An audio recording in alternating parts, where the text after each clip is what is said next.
Alrighty, so we're doing some bit 2406, chapter 12, number 13, and number 26, if we can squeeze them in the same video. So we have a real estate development firm considering several alternative development projects. They can either build an office park, office building, warehouse, mall, or condominiums. Below we have the interest rate movement in the next 5 years and their 5-year financial return and millions of dollars given depending on whether the interest rates decline, remain stable, or increase. So we're given this table basically, and they want us to find the max and max, the max and min, the equal likelihood in the Hurwicks with an alpha of 0.3. Starting with the max and max. So considering each project, we ask ourselves, what is the max of each project? So the max of each project, I'm going to highlight these in green. Max of each project, so office park, the max value we see here is 4.5. Now office building, the max value we see here, 2.5. Here for the warehouse, 1.7. Here for the mall, 3.6. Here for the condominiums, 3.2. So these are the maxes of each project. The maxi max, the max of max is the max of the maxes. So the max of max would be the 4.5 because that is the highest value of all the maximums. So 4.5. Now max and min would be, we highlight all the mins of each project. So of each project, 0.5, 1.5, 1.7, and 0.6. The max and min is the smallest, or sorry, the largest of those values, and that would be the 1.5 right here. So 1.5 for that. The equal likelihood is a game of basically for each project, you're going to basically give each of these values. So say for the office park, you're going to give each of those values an equal weight, an equal likelihood of 1/3, since there are 3 possible things that could happen with the interest rate. It could decline, stay stable, or increase. We're going to give them an equal likelihood of occurring. We could either, we have a 33.33% chance, a 1/3% chance, or a 1/3 chance of declining, 1/3 chance of staying stable, 1/3 chance of increasing. So the idea is if we were to write it out, manually by hand, whatever, and not use Excel, we would do 0.5 times 0.33 for 1/3 plus 1.7 times 0.33 for 1/3 plus 4.5 times 0.33. 4.5 times 0.33. So you multiply all these, add these up together, and then that'll be the equal likelihood for each project. So you do that for each project, you get the equal likelihoods. And so within Excel, we'll check out where they've done that. And then let's talk about the Hurwicks though real quick. So the Hurwicks calculation for each project, we'll demonstrate it again with the office park. The Hurwicks will be, you do the alpha value times the max plus the 1 minus alpha times the min for each project. I'm pretty sure that's right. So it'll be 0.3 times the max of the office park project, so 4.5 plus 1 minus 0.3, which is 0.7, times the min, which is 0.5. So you would calculate that for the office park, and then of course for all the other projects, and then basically the highest result of those will be your choice you make based on the Hurwicks calculation criteria, whatever. I don't think I specified that for the equal likelihood. So basically, like, the highest value you get for the equal likelihood also tells you what to decide to construct. So let's look at the Excel file so you can see a little bit more what I'm talking about here. So again, for each of the projects, bam, bam, bam, bam, bam. We have the max, we have the min. We've highlighted all those here. They found the max and max, that's just the max of the maximum, so that's 4.5. They found the max and min, which is 1.5, the max of the minimums. There's also like a minimax, I think, so the minimax would have been, like, they don't ask for it, but it exists. The min and max would be the minimum of the maxes, which in this case would be 1.7. Let's talk equal likelihood. We can see the calculations they made here. Notice they've manually typed in the 0.33. Again, that's to represent 1/3 chance of occurring. So it's like 1/3 chance that it'll decline. So you do 1/3 times 0.5, 1/3 times 1.7, and 1/3 times 4.5, and then you add up those. And then you can see it's repeated for all the others. 0.33 all across the board. 0.33, 0.33, 0.33.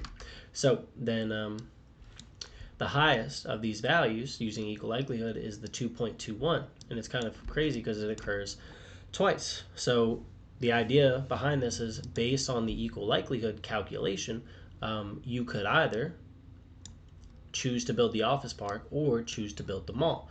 The idea behind these numbers is you're going to get the same payoff by building either one of them. Okay, now the Hurwick's. Alpha is 0.3 and 1 minus alpha is 0.7. So to calculate the office park value, again, we do the alpha times the max plus the 1 minus alpha times the min of each project. So we do that all the way through.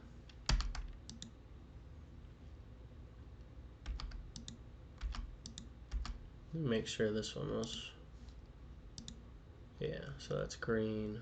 Yeah, okay, we got it. Yeah. Okay, yeah, it's straight all the way down. So then between these values, the highest value is the office building. So they're saying you're selecting that to build. You're going to select to build the office building because it's the highest payoff when you do the Hurwick's calculation. Okay, that wraps up number 13. Now let's check out the number 26. They say in problem 13, the real estate development firm has hired an economist to assign a probability to each direction interest rates may take over the next 5 years. They've determined that there's a 0.5 probability that they'll decline, 0.4 that they'll remain stable, and 0.10 that they'll actually increase. Using expected value, determine the best project. So expected value is simply like using the it's basically like modifying the equal likelihood thing that I was describing. So like when we thought about equal likelihood, I was describing it as like it's going to be a 1/3 chance. There it is. It's going to be a 1/3 chance that it'll decline, 1/3 chance that it stays stable, 1/3 chance that it increases. But instead of being 1/3, instead of it all being equal likelihood, they're giving us different likelihoods. So instead, it'll be 0.5 times, you can like see it here, 0.5 times 0.5 plus 0.4, because it's a 0.4 chance that it'll remain stable. Then you multiply it by the 1.7, which is the stable amount, and then plus 0.1 that it'll increase times the amount you would get a payoff for an increase. So basically it's probability times the payoff plus probability times that payoff plus probability times payoff. So you do this process for every single project, and that'll give you the expected value for each project. And then again, the idea is you choose the project that has the highest expected value. So we can see that here. So again, they've just placed the probabilities, again, the 0.5, 0.4, and 0.1 that they just gave us. So these are all the probabilities that interest rates will decline, stay stable, or increase respectively. So they're going to do, for expected value, the sum product, which is just this times this, plus this times this, plus this times this, and then they do it with those all the way down. So this times this, plus this times this, and so on and so forth. Okay, so now the highest expected value is the 2.26, so you select to build the condominiums based on expected value, based on these percent chance that the interest rates will decline, stay stable, or increase. Now, there's the EVPI. Do I remember what that means? Not so much. The expected value, expected value with perfect information. That's what it is. So then there's something called like the expected value, or it's like there's like such close phrases. So there's a phrase that's like the decision without perfect information. Then there's a decision with perfect information, and then the difference of those two is your EVPI. Hold on, let me make sure what they do here. So they did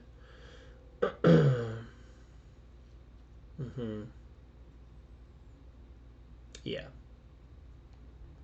No, I think that's right. So let's talk through it. This is the value. This is the decision value you get without perfect information. So what that means is you do your regular expected values, and the highest value you get is the choice you make. So this is the decision without perfect info. Without perfect info. Okay. Now let's talk about how you get the decision with perfect info. The idea is to consider the maximum of each column. That's it. So even if there's a 0.5 chance of declining, you want to consider like what's the highest payoff even if it declines, and then what's the highest payoff even if it stays stable, what's the highest payoff for increase. So I think you can kind of see what they're doing here. Maybe a little bit. They're taking C6, so they're taking the 0.5 and they're multiplying it by the max of the decline payoffs. So it's going to be 0.5 times the 3.2. And same thing here. They're taking the 0.4 and multiplying it by the max of this column, which is 2.4. They're taking the 0.1 times the max of this column, 4.5. So let's just type that out. So again, 0.5 times the max of this column, which is 3.2, plus 0.4 times the max of this column, which is 2.4, plus 0.1 times the max of this column, which is 4.5.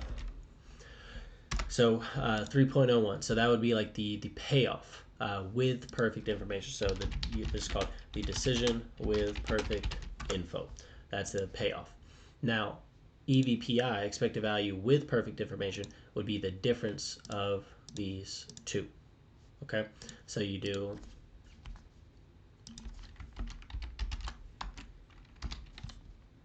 this minus that, which is this. So this is the same exact calculation as what we did here and then here, mainly here, for EVPI. Like we just broke it down and made it a little bit easier. We did it more manually, whatever. Now, there's another way to find EVPI I'm going to try to cover before this video is up. Let's see if I can remember it. If we come up with the regret table for these interest rates, let's see if I can do that. The regret table, I'm going to copy these, paste them here. We're going to find the regrets.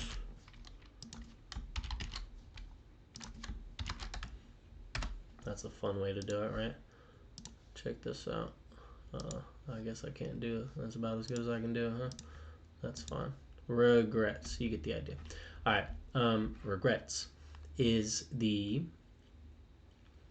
you find the max of this, and then you find the difference of these from that max for each column. Okay? So the regrets, I guess I should probably put just decline, stable, and then increase. Okay? You get what's going on. You get it. So again, we're finding the regrets. This is the table of regrets. So what we do is take 3.2 and subtract all these previous values. So we're going to cleverly do this here. We're going to do 3.2. I'll just type it. 3.2 minus this,